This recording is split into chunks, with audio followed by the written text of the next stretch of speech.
Hello guys, तो आज हम बात करेंगे कि आखिर लुकिसम चैप्टर नंबर 550 में क्या हो सकता है। देखो, चैप्टर 548 में हमने देखा था कि जिनरैंग के कुल्हाड़ी पड़ी थी और हमें ऐसा लग रहा था कि शायद जिनरैंग मर सकता है, लेकिन चैप्टर 549 को देख के मुझे ऐसा नहीं लगता। चैप्टर 549 में हमें जिनरैंग लोगों का पास्ट दिखाया गया है कि उन्होंने किस तरीके से अपनी जिंदगी बिताई थी बचपन में। जिनरैंग की जिंदगी किसी वॉरियर से कम नहीं थी, मतलब कि हम उसे एक तरीके का हीरो भी कह सकते हैं। और क्योंकि चैप्टर 549 में हमें जो कुछ भी दिखाया गया था वो शैंग बेक की पुरानी याद थी, इसलिए मुझे ऐसा लगता है कि जब गीटे किम ने जिनरैंग के कुल्हाड़ी मारी थी तो शैंग बेक और जिनशॉक ने जैसे तैसे उसको वो कुल्हाड़ी मारने से रोक दिया होगा। वो लोग अपना हाथ वगैरह बीच में लेके आ गए होंगे और जो कुल्हाड़ी पड़ी होगी वो उनमें से ही किसी के पड़ी होगी। और जो खून हमें देखने को मिला था जो कि गीटे किम के मुंह के सामने से उड़ रहा था वो या फिर जिनशॉक का होगा या फिर शैंग बेक का होगा। और जहाँ तक बात रही चैप्टर 550 की, तो मुझे लगता है वहाँ पे ये जो पास्ट का सीन है थोड़ा सा कंटिन्यू होगा। हमें थोड़ा बहुत ऐसा दिखाया जा सकता है कि जिनरैंग की जिंदगी आखिर गैब्रियोंग किम के आने के बाद से किस तरीके से बदली, और वो सारी इमोशनल और कैरेक्टर डेवलपमेंट की स्टोरी के बाद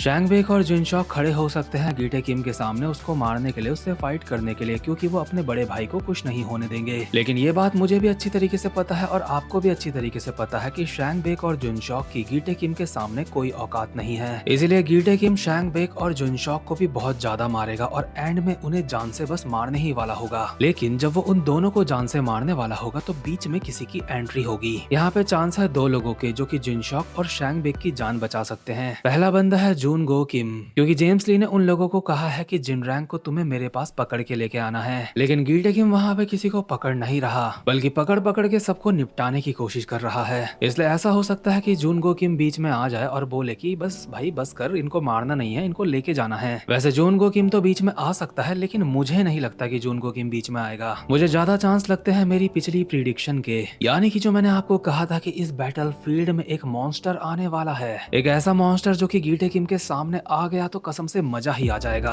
और चैप्टर 548 में उसके आने के हमें कुछ संकेत मिल गए थे, यानी कि डैनियल का यूआई मोड। डैनियल ने जब गीटे किम से मार खाई थी तो उसको गीटे और अपनी स्किल में जमीन आसमान का फर्क लग रहा होता है। वो अपने आप को काफी ज्यादा कमजोर महसूस कर रहा होता है और यही सबसे मेन सिंबल होता है यूआई के आने का। आपको नहीं पता तो बता देता हूँ कि यूआई मोड में कोई तब आता है जब उसको ऐसा लग रहा होता है कि मतलब वो बहुत ज्यादा कमजोर है, वो चाहे कुछ भी कर ले वो सामने वाले को मार नहीं सकता, चाहे सामने वाले को बांध के भी रख दिया जाए वो फिर भी सामने वाले को नहीं मार सकता। ऐसी सिचुएशन में इंसान को एक तरीके से खुद के ऊपर गुस्सा आ रहा होता है कि आखिर वो कुछ क्यों नहीं कर सकता। और जब ऐसा होता है तो कोई भी इंसान यूआई मोड या फिर उससे मिलते जुलते किसी मोड में आता है। जैसे कि आपने सैमुअल सियो को देखा होगा, वो भी ऐसे ही करके अपने यूआई मोड में आता है। भले ही हम उसको यूआई मोड में नहीं कहेंगे, लेकिन वो चीज यूआई मोड की ही तरह होती है जिसमें वो काफी ज्यादा खतरनाक बन जाता है। लेकिन यूआई मोड में सबसे ज्यादा आने का एडवांटेज तो हमारे डैनियल और गन पार्क को ही है। और डैनियल ने 548 चैप्टर में पूरे संकेत दे दिए हैं कि वो अब यूआई मोड में आ सकता है। और जब यूआई और गीटे सामने आएंगे तो फिर काफी ज्यादा खतरनाक चीजें हो सकती हैं। सबसे कमाल की बात तो यह है कि यूआई डैनियल सबके हमलों को अच्छी तरीके से परफेक्ट तरीके से कॉपी कर सकता है, और वहीं दूसरी तरफ गीटे किम जिसके पास यूआई मोड है भी नहीं, उसने भी अब तक सबके हमलों को बिल्कुल परफेक्ट तरीके से कॉपी करा है। जैसे कि उसने कॉपी करा था गैब्रियोंग का मुक्का, जिचैंग क्वैक का हैंड ब्लेड,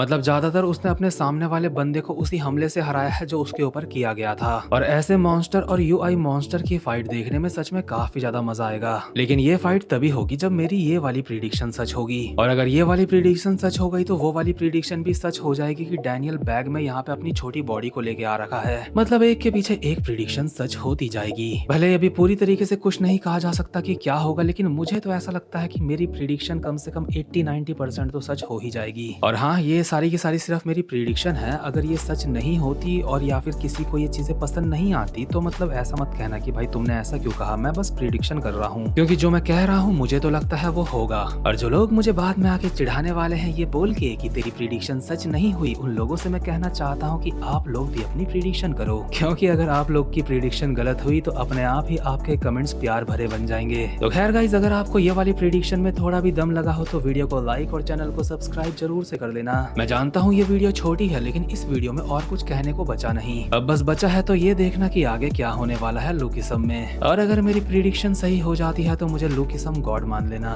वैसे मैं मजाक कर रहा हूँ। अब मतलब कुछ लोग ऐसे भी होते हैं कि और भाई खुद को क्या समझता है, भाई ऐसा कुछ नहीं है, मजाक कर रहा हूँ। तो खैर अब मैं मिलता हूँ आपसे अपनी नेक्स्ट वीडियो में, तब तक के लिए गुड बाय।